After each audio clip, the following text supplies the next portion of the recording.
तो तीसरा अध्याय हम लोग 28 नंबर के श्लोक पर है और हमने ये सारी चीजें चर्चा की। पहले 2 नंबर के श्लोक में अर्जुन का कंफ्यूजन, फिर उसके बाद वाले सेक्शन में हमने देखा कि निष्काम भाव से कार्य करना चाहिए और प्री मैच्योर रिनंसिएशन का भी हमने चर्चा किया था, जिसमें हम मिथ्याचार का डेफिनेशन हम देखा था।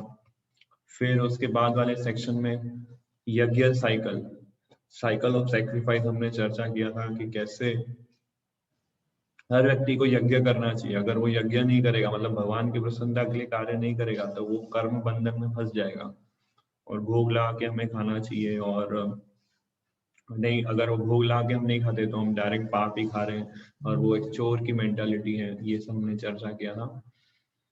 और फिर उसके बाद वाले सेक्शन में हमने चर्चा किया था कि निष्काम कर्म योग, जो व्यक्ति सेल्फ रियलाइज्ड हो गए उसको भी कर्म करना चाहिए, सही एग्जाम्पल सेट करने के लिए।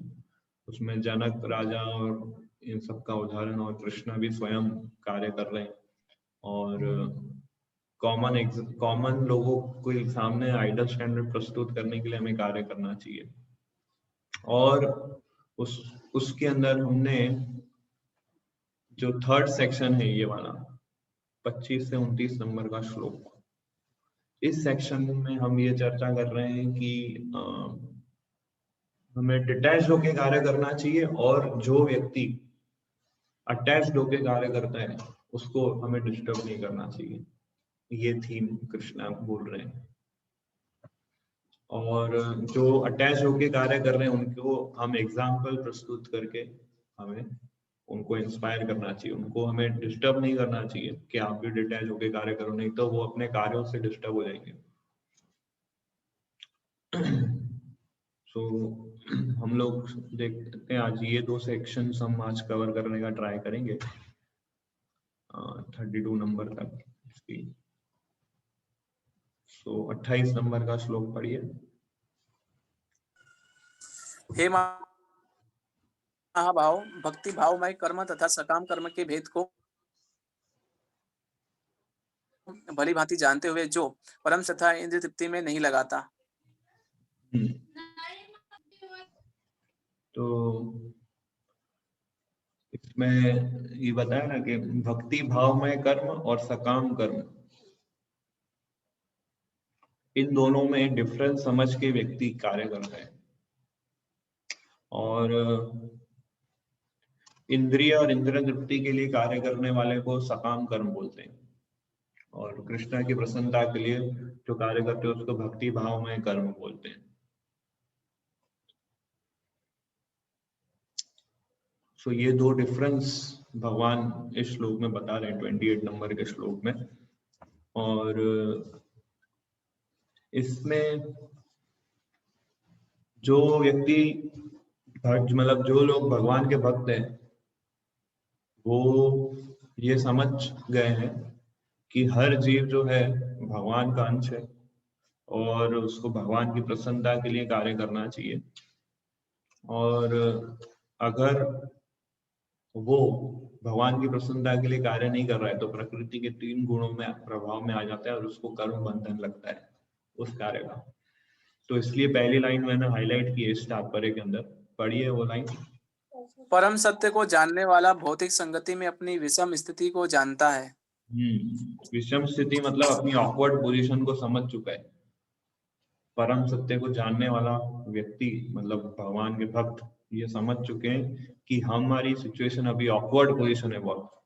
हम 3 गुणों से बंधे हुए हैं, हमारे मन और इंद्रिय हमें डिस्टर्ब कर रहे हैं और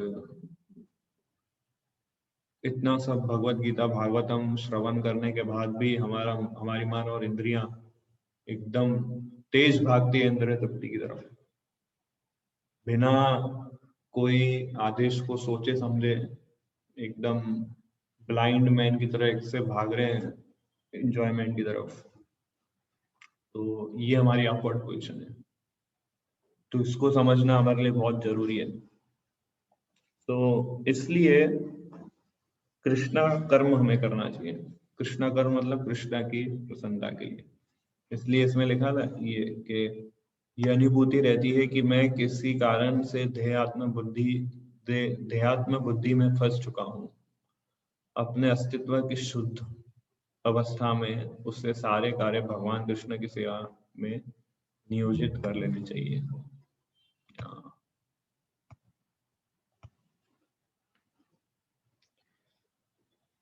फिर ये भी है कि वह जानता है कि उसके जीवन की भौतिक दशा भगवान के नियंत्रण में है।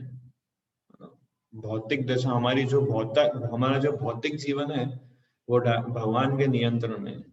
इसलिए सभी प्रकार के भौतिक बंधनों से विचलित नहीं होता, क्योंकि वह इन्हें भगवत कृपा मानता है। तो भौतिक जीवन में उसके जो भी अप डाउन्स आते हैं वो उससे डिस्टर्ब नहीं होता है, क्योंकि वो उसकी भगवान की कृपा मानता है। क्यों भगवान की कृपा मानता है? क्यों? अगर उसके जीवन में, भौतिक जीवन में अगर उसकी प्रगति होती है तो वो ये समझता है कि भगवान की कृपा है कि मेरे को भगवान सपोर्ट कर रहे हैं मेरा भौतिक जीवन चलाने में। और अगर उसकी भौतिक जीवन में दुर्गति होती है, मतलब डाउनग्रेड जाता है अगर उसका, तो ये समझता है कि ये मेरे पूर्व कर्म है और मुझे इससे भी और खराब परिणाम मिलना चाहिए, पर भगवान इतने कृपालु है कि मुझे थोड़ा कम करके दे रहे हैं। तो दोनों परिस्थिति में भगवान की कृपा मानता है।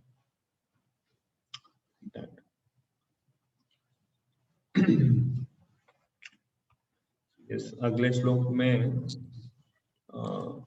जो अटैच्ड व्यक्ति है उसके बारे में बताएं। यस।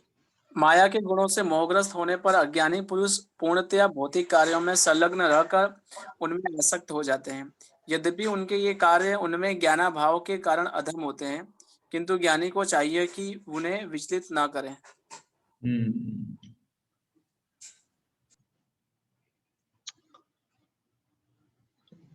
तो इसमें अज्ञानी पुरुष के विषय में बताया है कि वो अटैच्ड हो जाते हैं। क्यों? क्योंकि वो माया के 3 गुण हैं उससे मोहग्रस्त है। और इसलिए जो कृष्ण का भक्त होता है वो ऐसे व्यक्ति को डिस्टर्ब नहीं करता है। और क्योंकि वो नहीं चाहता है कि वो विचलित हो जाए अपने कर्मों से, नहीं तो वो और डिस्टरबेंस क्रिएट करेगा। पर तात्पर्य में प्रभुपाद एक अच्छा पॉइंट कहते हैं कि भगवान के भक्त भगवान से भी ज्यादा कृपालु होते हैं। भगवान तो यहाँ पे कह रहे हैं कि अज्ञानियों को डिस्टर्ब नहीं करो, पर भगवान के भक्त जो है अज्ञानियों के पास भी जाते हैं और उनको सामने से इंस्पायर करते हैं कि आप भी कृष्णा भक्त बनिए, आप भी कृष्णा भानामृत को फॉलो कीजिए। इसलिए भगवत गीता उसको देते हैं, उसको प्रसाद देते हैं, भगवान के मंदिर में आने की प्रेरणा देते हैं। तो ऐसे उसको धीरे धीरे इंस्पायर कर। पर भगवान बोल रहे हैं कि ये सब करने की जरूरत नहीं है आप लोग को, उसको अपने कार्य में करने दो, अपनी भक्ति शांति से अपनी भक्ति वाले कार्य करो। पर भगवान के भक्त समझते भगवान की इच्छा क्या है एक्चुअली, इसलिए वो वॉलेंटरी जाते हैं ऐसे लोगों के पास और उनको इंस्पायर करते हैं। तो ये देख के भगवान और प्रसन्न हो जाते हैं अपने भक्तों से। और ये पॉइंट सीधा भगवान अंतिम अध्याय में, मतलब 18वें अध्याय में भगवान कहते हैं कि जो ये भगवत गीता का प्रचार करता है, जो इस भगवत गीता के संदेश का प्रचार करता है, वो मेरा सबसे प्रिय है। पर अभी 3रे अध्याय में बोल रहे हैं कि उनके पास मत जाओ, और वो 18वें अध्याय में बोलते हैं, क्योंकि अर्जुन तब तक पूरा कॉन्शियसली डेवलप हो चुका है। हाँ, यस। और क्योंकि ये कर्म योग की बात चल रही है और वो जो भगवान पॉइंट बोल रहे हैं वो भक्ति योग की बात कर रहे हैं। यस प्रभु। प्रभु जी, मेरा एक क्वेश्चन था कि जैसे 10 नाम अपराध में से एक नाम अपराध होता है कि 9वां नाम अपराध, कि अश्रद्धालु व्यक्ति को भगवान की महिमा का उपदेश करना ये भी एक अपराध के अंदर आता है। तो इसको दोनों को एक साथ कैसे समझे? हाँ, तो जो अश्रद्धालु व्यक्ति है उसको भगवान नाम की महिमा का उपदेश नहीं देना चाहिए। 9वां नाम अपराध है ना उसका। हाँ, तो 9वां नाम अपराध है कि जो अश्रद्धालु है उसको भगवान नाम की महिमा का उपदेश नहीं देना चाहिए, पर उसको भगवान नाम जप करने को बोलना चाहिए, पर महिमा का उपदेश नहीं देना चाहिए। उसको बोल सकते हो महामंत्र का जप कीजिए, इससे आपको लाभ मिलेगा, आपका मन और इंद्रियां कंट्रोल में रहेगा, बस इतना ही बोल सकते हो।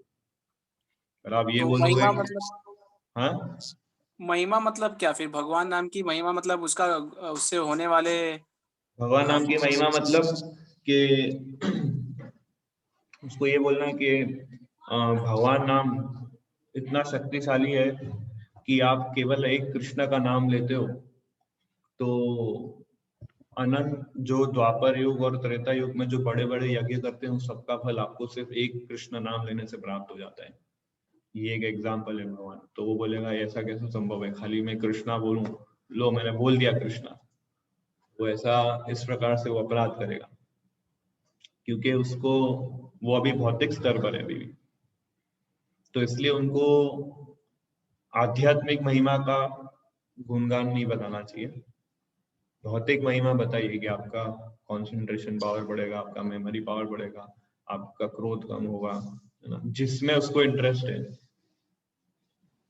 तो वो महिमा सुनेगा तो वो अपराध नहीं करेगा, बोलेगा हाँ ये तो इसमें मेरे को ही लाभ है। फिर जब उसमें वो स्थिर हो जाए फिर आप उसको धीरे धीरे आध्यात्मिक महिमा के विषय में बताइए।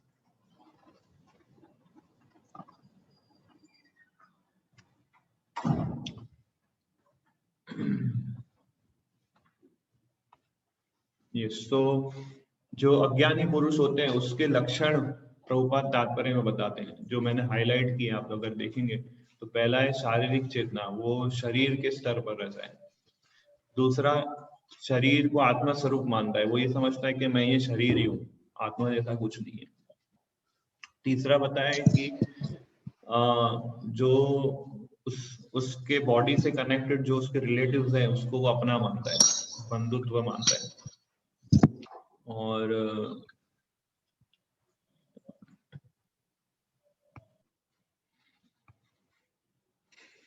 फिर क्या है, फिर जिस देश में उसने शरीर प्राप्त किया है उस देश को पूजनीय मानता है कि मैं भारत में, मेरे को भारत भूमि में मेरा जन्म हुआ है तो मैं भारत माता की जय बोलूंगा। और अगर मेरा शरीर नेक्स्ट बर्थ मेरा अमेरिका में होता है तो अमेरिका की जय बोलूंगा। और अगर फिर उसके बाद मेरा इंग्लैंड में होता है तो फिर मैं इंग्लैंड की जय बोलूंगा कि मुझे मेरा शरीर में कोई इंग्लैंड में, और फिर उसके बाद पाकिस्तान में होता है तो पाकिस्तान की जय, ऐसा बोलूंगा। तो जिस देश में उसको शरीर प्राप्त होता है उस देश को वो पूजनीय मानता है। तो इसलिए भगवत गीता जो है राष्ट्रवाद से ऊपर है। राष्ट्रवाद भी एक भौतिक स्तर का ही कार्य है। लोग ये समझते हैं राष्ट्रवाद सबसे उत्तम भक्ति है, देशभक्ति सबसे उत्तम भक्ति है, पर ऐसा नहीं है। देशभक्ति उत्तम भक्ति होती तो उसमें क्रोध नहीं होता कभी भी। लोग क्रोधित हो जाते हैं, आप मेरे देश पे ऐसा क्यों बोल रहे हो और ये सब। तो ये और क्या लक्षण बताया अज्ञान व्यक्ति का कि धार्मिक अनुष्ठानों को औपचारिकता समझता है, मतलब फॉर्मेलिटीज के लिए वो अनुष्ठानों को फॉलो करता है, फॉर्मेलिटी के लिए रूल्स फॉलो करता है। फिर सामाजिक सेवा, राष्ट्रीय सेवा, परोपकार, ये सब भौतिक क्षेत्र में व्यस्त रहता है।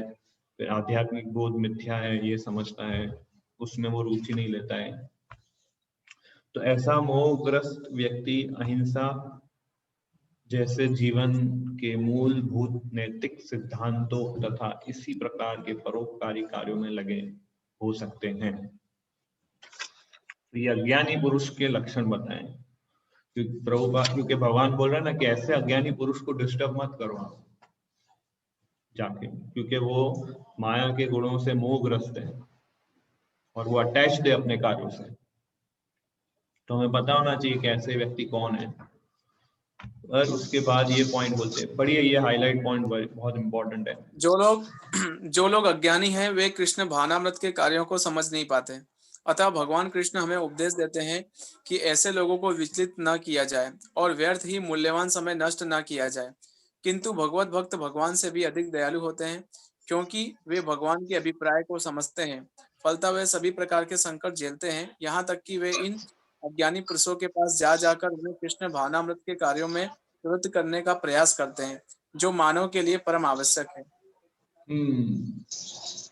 मेरा फॉर एग्जाम्पल हमारे इस्कॉन के जो फाउंडर आचार्य है श्रीला प्रभुपाद, वो वृंदावन धाम में अपनी भक्ति अच्छे से कर रहे थे, शुद्ध भक्ति कर रहे थे, और उनको कोई जरूरत नहीं थी इतना कष्ट करके अमेरिका जाना और लोगों को भगवत गीता का उपदेश देना, क्योंकि भगवान तो बोल रहे हैं कि ऐसे लोग अटैच्ड हैं और वो लोग शरीर को ही सब कुछ मानते हैं, उनको डिस्टर्ब मत करो। पर फिर भी प्रभुपाद गए अमेरिका इतना कष्ट सहन करके, और वहां पे उन लोगों के बीच में रहे, हिप्पीज के बीच में, और उनको ये भगवत गीता का ज्ञान दिया। तो इसलिए ऐसे लोग सभी प्रकार के संकट झेलते हैं, यहाँ तक कि वे इन अज्ञानी पुरुष के पास जा जाकर उन्हें कृष्ण भावनामृत के कार्य में प्रवृत्त करने का प्रयास करते हैं। तो प्रभुपाद गए ऐसे लोगों के बीच में, उनको कृष्णा भावनामृत कार्य में धीरे धीरे लगाया, उनको माला जप करना सिखाया, भगवान के नामों का उपदेश दिया। उसी प्रकार से नित्यानंद प्रभु ने भी जगाई मदाई का इस प्रकार से उद्धार किया, इतना कष्ट सहन किया। सो ये कृष्णा भावनामृत व्यक्ति का ड्यूटी होना चाहिए कि हमें, है ना, रिस्क लेके भौतिकवादियों को इंस्पायर करना चाहिए, नहीं तो वो कभी भी भगवान की शरण में नहीं आएंगे, उनके पास कोई होप नहीं है फिर, क्योंकि भगवान ने भी उनको छोड़ दिया है, और भगवान हमको भी बोल रहे हैं आप भी छोड़ दो, डिस्टर्ब मत करो, मानने दो इन लोग को, पर भगवान के भक्त ज्यादा कृपालु होते हैं ऐसा। तो लाइक दैट। तो 30 नंबर के श्लोक में भगवान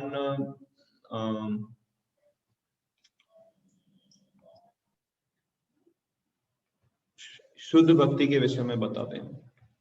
अभी तक भगवान ये बोलते थे कि अनासक्त होके कार्य करो और ड्यूटी समझ के कार्य करो, पर अभी जो 30 नंबर का श्लोक है, बहुत इंपॉर्टेंट श्लोक है भगवत गीता में, ये श्लोक हमें याद करना चाहिए, और one of my favourite shlokas 3.30। इस श्लोक में भगवान बताते हैं कि किस चेतना से हमें कार्य करना चाहिए, और ये श्लोक बताता है कि भगवत गीता का पर्पस क्या है, what is the purpose of Bhagavad Gita. 30 number के श्लोक में बोलते हैं भगवान। यस, पढ़िए। अतः हे अर्जुन, अपने सारे कार्यों को मुझ में समर्पित करके मेरे पूर्ण ज्ञान से युक्त होकर लाभ की आकांक्षा से रहित, स्वामित्व के किसी दावे के बिना तथा आलस्य से रहित होकर युद्ध करो। तो उसमें कितने पॉइंट्स बोल रहे हैं भगवान? 1 2 3 4 5 5 गुण बता रहे हैं कि किस चेतना से हमें कर्म करना चाहिए। आप जो अपनी बिजनेस कर रहे हो, या जो लोग आप अपने ड्यूटीज कर रहे हो, अपने जॉब कर रहे हो, अपनी पढ़ाई कर रहे हो, कुछ भी आप कर रहे हो, किस चेतना से हमें करना चाहिए, वो इस श्लोक में भगवान डायरेक्ट बोल रहे हैं। अभी सब चीजें साइड में करके आप केवल इस श्लोक पे ही फोकस कीजिए। तो इसमें भगवान मुख्य तौर पे 5 चीजें बोल रही है जो हमें ध्यान रखना चाहिए। ये पिक्चराइज फॉर्म में मैंने आपको प्रेजेंट किया है। 30 नंबर का श्लोक पहला है, surrendering all your work unto me, मयि सर्वाणि कर्माणि। फिर with full knowledge of me, मतलब आध्यात्म चेतसा, means full knowledge of me. तीसरा, विदाउट डिजायर फॉर प्रॉफिट, मतलब निराशीर, मतलब बिना कोई आशा के। नो क्लेम ऑफ प्रोप्राइटरशिप, मतलब निर्ममो, मतलब विदाउट होना, और फ्री फ्रॉम लेथार्जी, लेथार्जी मतलब आलस्य से। ये 5 क्वालिटीज के साथ हमें अपने कार्य करने चाहिए। देखिए, इसमें बताता हूँ, एक ये वाला पॉइंट और ये वाला पॉइंट, ये 2 पॉइंट अगर आप फॉलो करते हैं तो रजोगुण से ऊपर उठ जाएंगे आप। रजोगुण मतलब क्या कि अपनी इच्छाओं को संतुष्ट करना, कि मैं कंट्रोलर हूं, मैं एंजॉयर हूं। अगर आप ये 2 पॉइंट फॉलो करते हैं तो आप रजोगुण से ऊपर उठ जाते हैं। अगर आप इस पॉइंट को फॉलो करते हैं तो आप तमोगुण से ऊपर उठ जाएंगे। तमोगुण मतलब आलस्य। तो फ्री फ्रॉम लथार्जी मतलब आलस्य मतलब क्या कि आज मेरा मन नहीं है कार्य करने का, आज सो जाता हूँ, तमोगुण का लक्षण है। तो भगवान कहते हैं इससे भी ऊपर उठो। और अगर आप इस पॉइंट को फॉलो करते हैं तो आप सत्वगुण में आ जाते हैं। Full knowledge of me, actually knowledge ये कि मैं कृष्ण का दास हूं और मेरे को जो भी कार्य करना है कृष्ण की प्रसन्नता के लिए करना है। और अगर आप इस पॉइंट को भी ऐड कर देते हैं, surrendering all your work unto me, तो आप 3 गुणों से ऊपर उठ जाते हैं। क्यों? क्योंकि ये भक्ति का पार्ट है। भक्ति मतलब 3 गुणों से ऊपर उठना। अगर आप surrendering all your work unto me करते हैं, मतलब सारे कर्म भगवान को अर्पित कर देते हैं शरणागति भाव से, तो प्रकृति के 3 गुण से ऊपर हो जाते हैं। तो केवल ये पॉइंट जो है सबसे इंपॉर्टेंट पॉइंट है। ये पॉइंट हमको कर्म बंधन से मुक्त करेगा। जो आप अपने ड्यूटीज कर रहे हो, अपने प्रिस्क्राइब ड्यूटीज कर रहे हो, उस ड्यूटीज के कर्म बंधन में अगर आपको नहीं फंसना हो, तो ये फर्स्ट पॉइंट जो भगवान बोल रहे हैं, surrendering all your work unto me, इसको अच्छे से फॉलो करना रहेगा, तो ही आप कर्म बंधन से मुक्त हो सकते हो। तो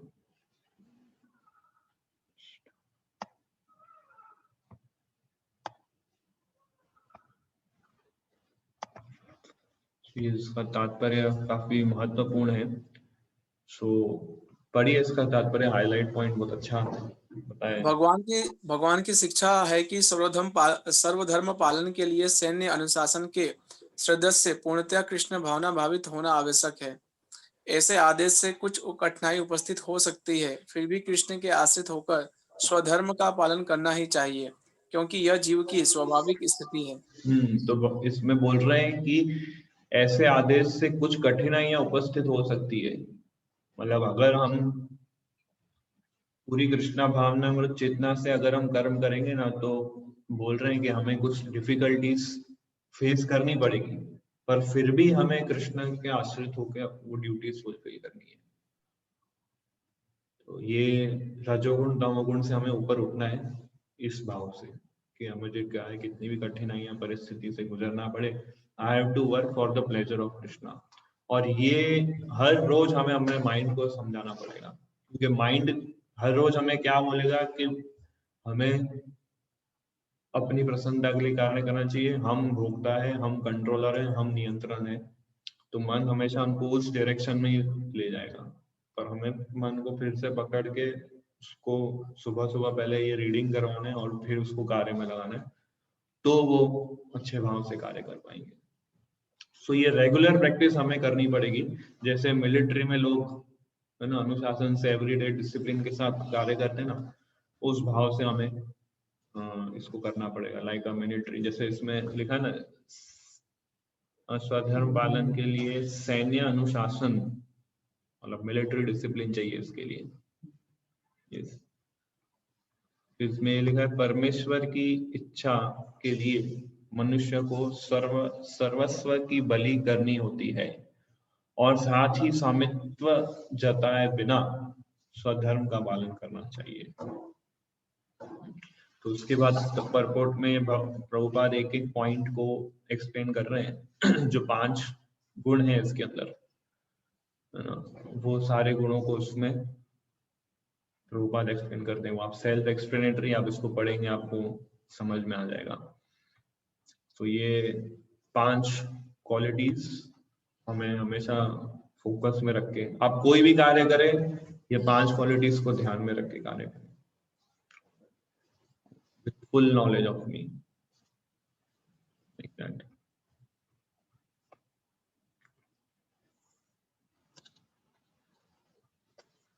तो इस भाव से कार्य करने से क्या बेनिफिट मिलेगा, भगवान अगले श्लोक में बताते हैं, 31 नंबर के श्लोक में।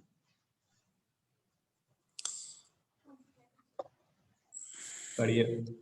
जो व्यक्ति मेरे आदेशों के अनुसार अपना कर्तव्य करते रहते हैं और ईर्ष्या रहित होकर इस उपदेश का श्रद्धापूर्वक पालन करते हैं, वे सकाम कर्मों के बंधन से मुक्त हो जाते हैं।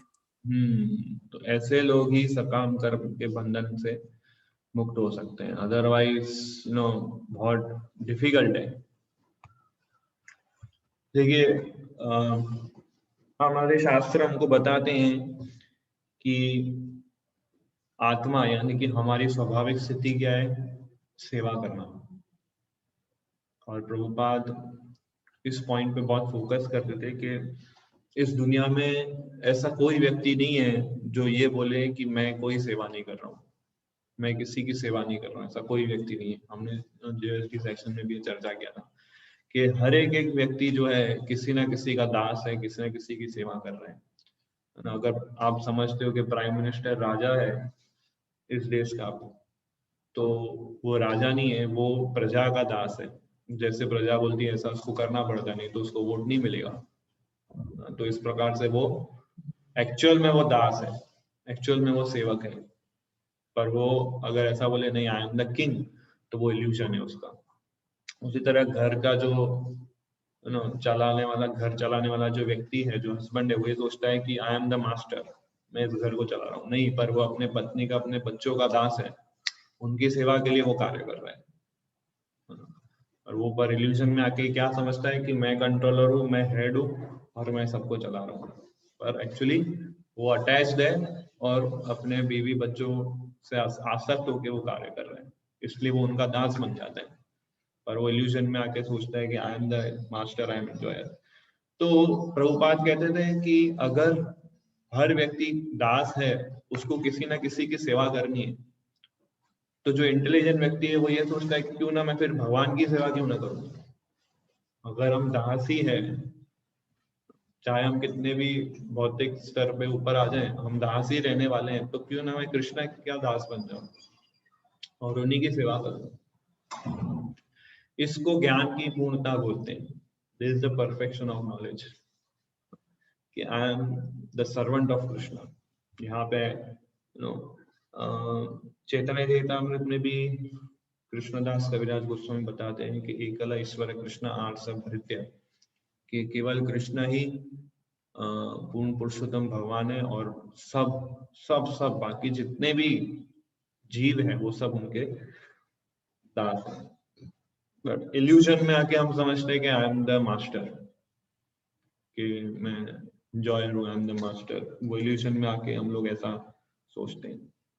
तो इसलिए इस श्लोक में बोल रहे हैं कि जो व्यक्ति मेरे आदेशों के अनुसार अपना कर्तव्य करते रहता है और ईर्ष्या रहित होकर, ईर्ष्या रहित होकर का अर्थ बहुत इंपॉर्टेंट है समझना हमारे लिए।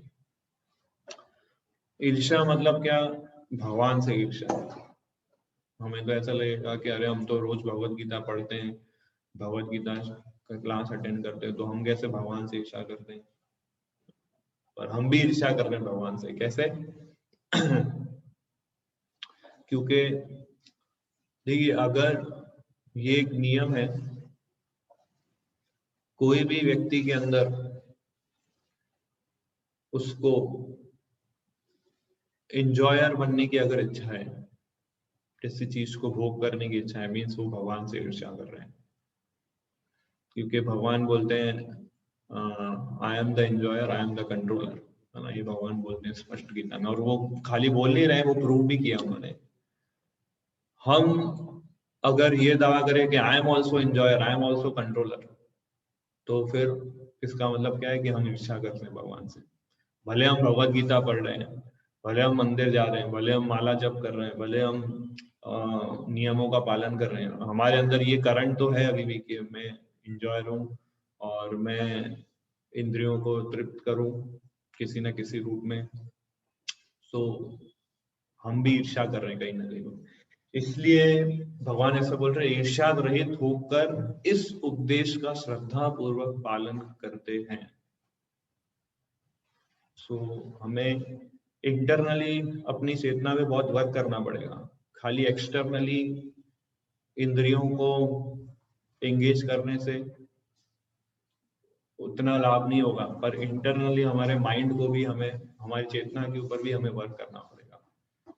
चाहे आप ब्रह्मचारी हो या गृहस्थ हो, कोई भी आश्रम में हो, we have to work on our consciousness कि हमें कहीं भी इंद्रिय तृप्ति ढूंढनी नहीं है, और मन हमको उस डायरेक्शन में ही ले जाएगा। इसलिए माइंड को कंट्रोल करना बहुत जरूरी है, नहीं तो हम कर्म बंधन में फंस जाएंगे। तो काम कर्म उनके बंधन से हम मुक्त हो जाते हैं अगर हम इसको अच्छे से फॉलो करते हैं।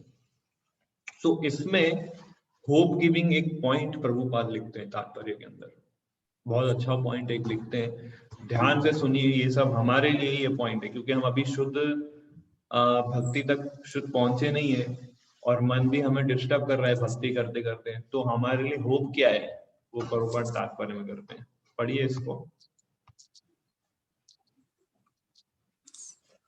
किंतु एक सामान्य पुरुष भगवान के इन आदेशों में दृढ़ विश्वास करके कर्म नियम के बंधन से मुक्त हो जाता है, भले ही वह इन आदेशों का ठीक से पालन न कर पाए।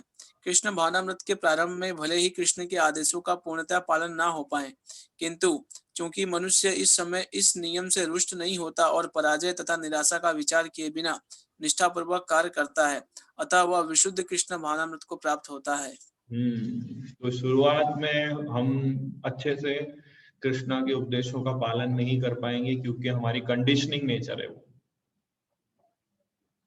कंडीशनिंग नेचर को क्या बोलते हैं हिंदी में? बद अवस्था है ये हमारी, है ना। हम बंध चुके हैं कि I am also enjoyer, I am also controller, मैं इसको छोड़ नहीं सकता हूँ, लाइक दैट। पर मेरे अंदर ये श्रद्धा भी है कि Krishna you are also enjoyer, you are the control, you are the only enjoyer, not you are also enjoyer but you are the only enjoyer. शुरुआत में हम बोलते हैं I am also enjoyer, I am also controller, you are also enjoyer, you are सब, पर फिर धीरे धीरे हम प्रोग्रेस करते हैं, फिर बोलते हैं you are the only controller. तो ये हमारी बद अवस्था है। पर क्योंकि हमें श्रद्धा है और हम भगवत गीता के आदेशों, भगवत गीता के जो इंस्ट्रक्शंस है उससे रुष्ट नहीं है। रुष्ट को क्या बोलते हैं? रुष्ट का मतलब डिसएग्री करना है, मतलब वो दुखी नहीं है कि अरे भगवान इतना सारा बोल रहे हैं हमको, यार इतना सारा कैसे मैं करूं, इस ये भाव नहीं है हमारे अंदर। हमारे अंदर है कि यस ये भी फॉलो करना है, ये भी फॉलो करना है। तो ये श्रद्धा है और ये रुष्ट का भाव नहीं है, तो हम प्योरीफाई हो जाएंगे, कृष्ण हमको एक्सेप्ट करेंगे, लाइक दैट। और अगर इन नियमों का जो पालन नहीं करता है उनका क्या होता है, भगवान अगले श्लोक में बोलते हैं। जो 30 नंबर के श्लोक के आदेश के अनुसार अपना कार्य नहीं कर रहा है उसके साथ क्या होता है? किंतु जो ईर्ष्यावश इन उपदेशों की उपेक्षा करते हैं और इनका पालन नहीं करते हैं, उन्हें समस्त ज्ञान से रहित, दिग्भ्रमित तथा सिद्धि के प्रयासों में नष्ट भ्रष्ट समझना चाहिए। तो नष्ट भ्रष्ट स्पष्ट सब कुछ उसका नष्ट हो जाता है, ज्ञान ज्ञान सब खत्म हो जाता है। दिग्भ्रमित, दिग्भ्रमित को इंग्लिश में बोला है बीफूल्ड है, तो मूर्ख, पूरा मूर्ख हो जाता है वो जो कृष्णा भक्ति के आदेशों को पालन नहीं करता है। तो अब प्रश्न ये उठता है कि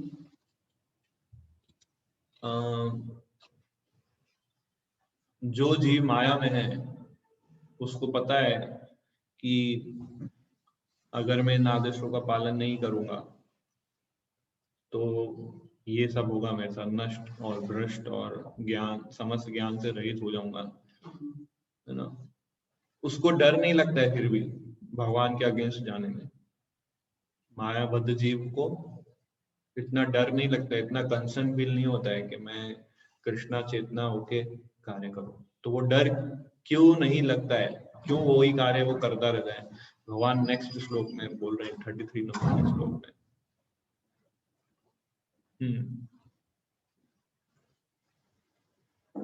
पढ़िए 33 नंबर श्लोक।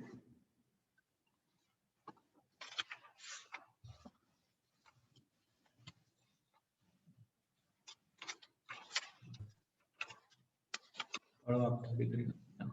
अपने प्रकृति के अनुसार कार्य करता है, क्योंकि सभी प्राणी तीनों गुणों से प्राप्त अपनी प्रकृति का ही अनुसरण करते हैं।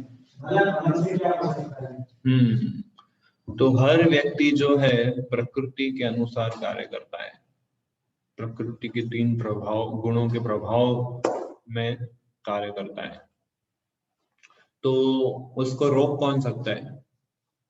तो जो मायाबद्ध जीव है वो क्योंकि प्रकृति के 3 गुणों से बंधे हैं, इसलिए उनको ये कंसर्न फील नहीं होता है कि मैं ये नहीं करूंगा तो मेरा साथ ये सब खत्म हो जाएगा, ज्ञान चला जाएगा और नष्ट और भ्रष्ट हो जाएंगे। तो ये उसको कंसर्न नहीं होता है क्योंकि वो 3 गुणों से इतना कंडीशनड हो गया है कि उसको इस बात की इतनी अनुभूति नहीं हो पाती है ना। कई बार एज अ साधक हम भक्त होते हैं तो हम भी कई बार ये चीज भूल जाते हैं और 3 गुणों में आके हम कार्य कर बैठते हैं। तो ये कंडीशनिंग बहुत स्ट्रॉन्ग है, इसको धीरे धीरे हम इसको ओवरकम कर सकते हैं।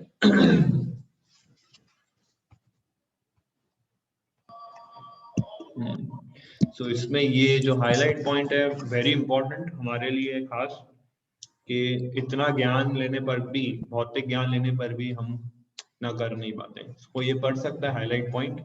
ज्ञानी की दृष्टि से कोई कितना ही विद्वान क्यों ना हो, किंतु भौतिक प्रकृति की दीर्घकालीन संगति के कारण वह बंधन में रहता है। कृष्ण भावनामृत उसे भौतिक बंधन से छूटने में सहायक होता है, भले ही कोई अपने नियत कर्मों के करने में संलग्न क्यों न रहे। अतः पूर्णतया कृष्ण भावना भावित हुए बिना नित्य कर्मों का परित्याग नहीं करना चाहिए। किसी को भी सहसा अपने नित्य कर्म त्याग कर तथाकथित योगी या कृत्रिम अध्यात्मवादी नहीं बन जाना चाहिए। अच्छा तो यह होगा कि यथा स्थिति में रहकर श्रेष्ठ प्रशिक्षण के अंतर्गत कृष्ण भावनामृत प्राप्त करने का प्रयत्न किया जाए। इस प्रकार कृष्ण की माया के बंधन से मुक्त हुआ जा सकता है। सो कृष्णा की माया से मुक्त कैसे हो सकते हैं हम? कि सडनली हमें अपनी ड्यूटीज को गिव अप नहीं करना चाहिए ये सोच के ये भी माया है, जैसे अर्जुन कर रहा था। अर्जुन जैसे भगवान इस श्लोक में बोल रहे हैं ना कि हर ज्ञानी पुरुष अपने स्वभाव के अनुसार कार्य करता है। तो अर्जुन का स्वभाव क्या था? वो क्षत्रिय था, तो उसका स्वभाव था कि शासन करना, पर वो किसको फॉलो कर रहा था? ब्राह्मण कैटेगरी को फॉलो कर रहा था कि मेरे को ये सब नहीं करना है, मेरे को भीख मांगनी है, जंगल में निवास करना है। तो भगवान उसको बोल रहे थे कि ये स्टेप गलत है, प्रीमेच्योरली अगर हम रिनाउंस करेंगे तो इसमें बताया ना कि without being fully in Krishna consciousness one should not give up his, इसको कहाँ लिखा है हिंदी में, किसी को भी सहसा अपने नियत कर्म त्याग कर तथाकथित योगी या पुत्र। अच्छा तो ये होगा कि यथास्थिति में रहकर श्रेष्ठ प्रशिक्षण के अंतर्गत कृष्णा भावनामृत प्राप्त करने का प्रयत्न किया जाए, है ना। श्रेष्ठ प्रशिक्षण, अच्छे ट्रेनिंग से लेके अपनी स्थिति में रहकर कृष्णा भक्ति प्रैक्टिस करो। That is more practical. और तो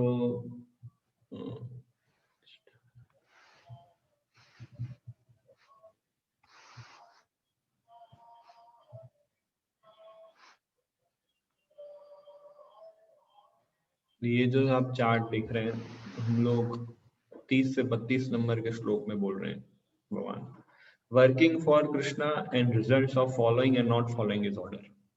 ये हमने डिस्कस किया कि किस चेतना से हमें करना है और उसको फॉलो करने से क्या होगा और फॉलो नहीं करने से क्या होगा। और उसके बाद के जो 3 श्लोक है, जो लास्ट सेक्शन है, उसमें बोल रहे हैं कि हमें अपनी ड्यूटी करनी चाहिए, दूसरों को फॉलो नहीं करना चाहिए। जैसे अर्जुन दूसरों को फॉलो कर रहा था, ब्राह्मण कैटेगरी को, वो था क्षत्रिय, तो भगवान इसलिए ये सेक्शन ले रहे हैं 33 नंबर के श्लोक में। 34 इज लाइक बहुत इतने इंपॉर्टेंट श्लोकों में से ये श्लोक नहीं 34, बट मैं इसको पर्सनली बहुत इंपॉर्टेंट श्लोक मानता हूँ, 34 नंबर का श्लोक। और उसमें हम जैसे लेवल के डिवोटीज की चर्चा की गई है कि अटैचमेंट और डिटैचमेंट, इन दोनों से हमें बचना चाहिए। पूर्णतः अटैच भी नहीं हो जाना है, पूर्णतः डिटैच भी नहीं हो जाना है। पढ़िए 34 नंबर श्लोक।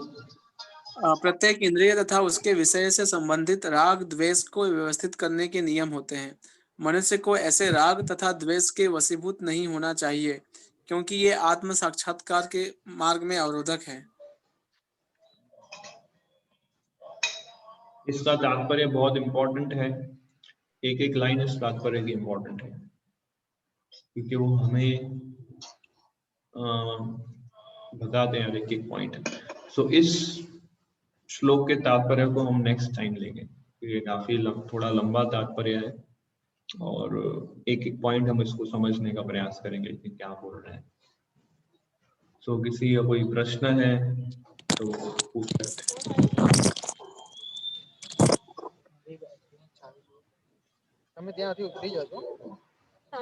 कोई डाउट, कोई प्रश्न है?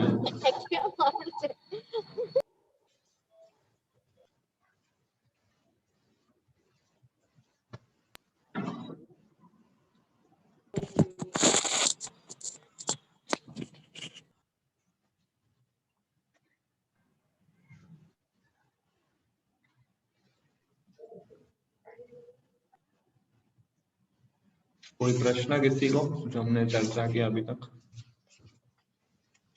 तो नटशेल में हमने ये देखा कि डिटैच्ड वर्क और अटैच्ड वर्क, इन दोनों में कैसे हम डिफरेंशिएट कर सकते हैं, और जो अटैच्ड है उसको हमें डिस्टर्ब नहीं करना चाहिए, और किस भावना से हमें कार्य करना चाहिए, और इस भावना से हम कार्य करेंगे तो उसका क्या रिजल्ट होगा, और अगर नहीं करेंगे तो क्या रिजल्ट होगा। और ये भी देखा हमने कि अगर हमें पता है कि ये कार्य अटैच कार्य करने से ये गलत परिणाम आता है, फिर भी हम क्यों करते हैं? क्योंकि हम अपने 3 गुणों के प्रभाव में हैं। और फिर 34 नंबर का श्लोक में बोला है कि अटैचमेंट डिटैचमेंट दोनों से बचना चाहिए, जो हम कल चर्चा करेंगे, सॉरी नेक्स्ट वेडनेसडे हम लोग चर्चा करेंगे। तो कोई क्वेश्चन किसी का?